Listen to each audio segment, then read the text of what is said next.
Time runs forward. Time runs backward. And sometimes time folds in on itself. Christopher Nolan doesn't just make films. He builds puzzles that breathe, twist, and haunt you long after the credits roll. Why do Nolan's movies feel like dreams you can't wake up from? Today we're diving into the mind of one of cinema's greatest illusionists and the tricks he uses to bend reality on screen.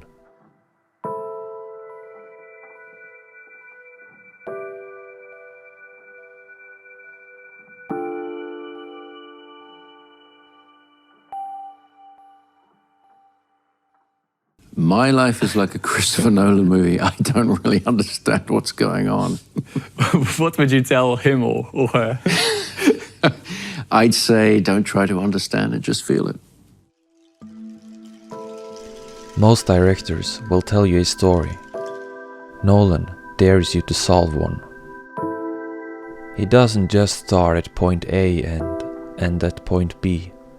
In his worlds, time is a maze.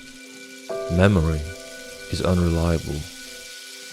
And the truth is buried beneath layers of perspective.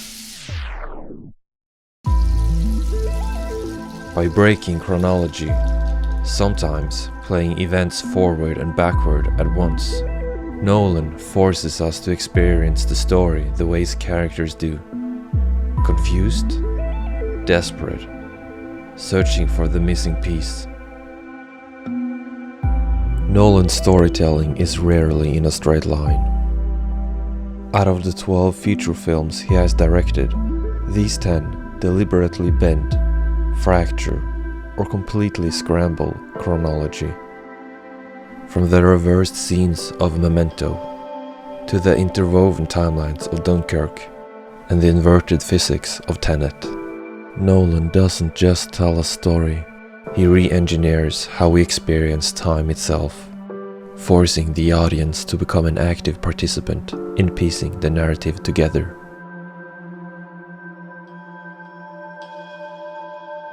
For a man obsessed with bending reality, Nolan is remarkably committed to building it first.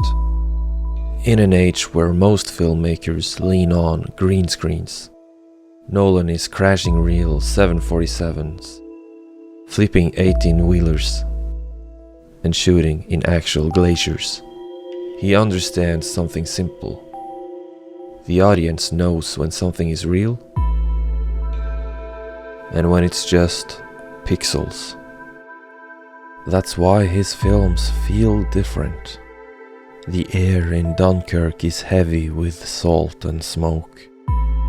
The dust in Interstellar clings to your skin, even when he takes us into impossible places, like the zero-gravity hallway fight in Inception. The weight, the physics, the danger, it's all tangible. By grounding his illusions in physical reality, Nolan makes the impossible believable. It was the greatest magic trick I've ever seen. And once he's earned your trust, that's when he breaks the rules entirely.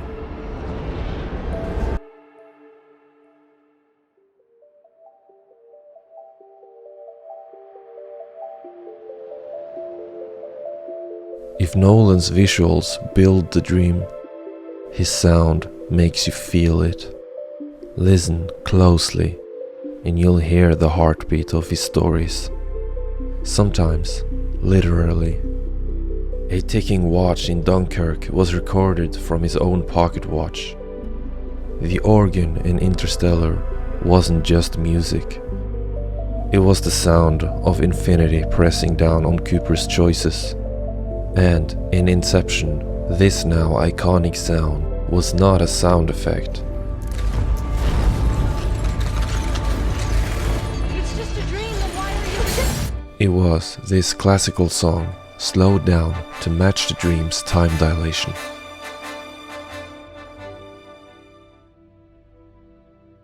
If we are to examine Nolan's sound design, it is equally important to acknowledge the contributions of German composer Hans Zimmer, who has collaborated with Nolan on 7 films, producing some of the most beautiful and iconic moments in contemporary cinema.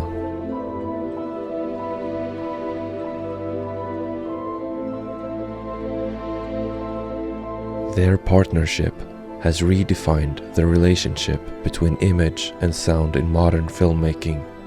Zimmer's scores, characterized by their innovative use of rhythm, texture, and thematic resonance, complement Nolan's complex narratives and ambitious visuals, creating an immersive audiovisual experience that is both intellectually stimulating and emotionally powerful.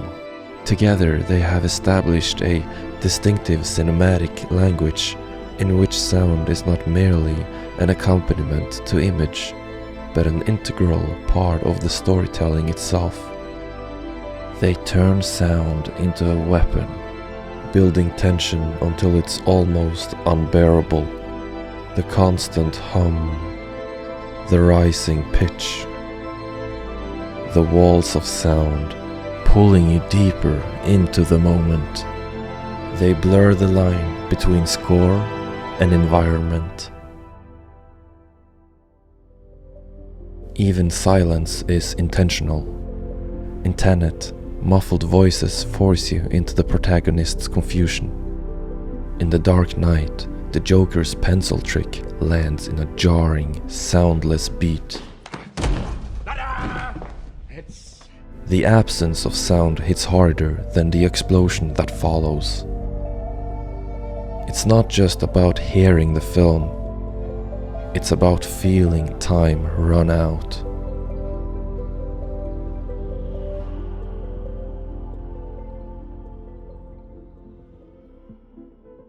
Nolan's films are famous for their complexity, but their most powerful moments aren't twists of logic, they're punches to the heart.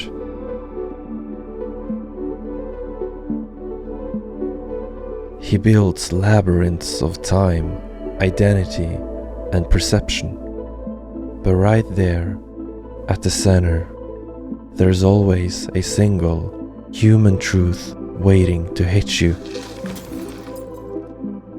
A father coming home. A man letting go of his guilt. A hero making peace with his past. The spectacle is the sleight of hand.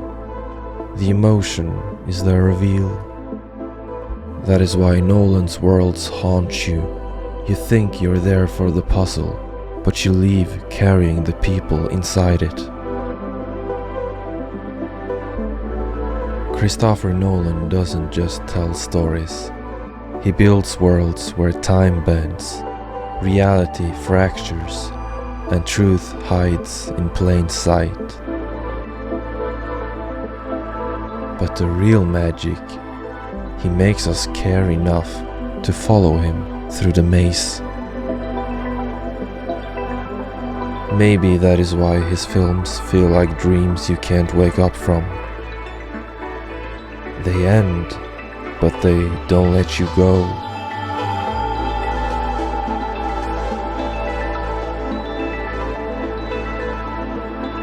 You're left wondering if you ever truly understood them, or if that was never the point.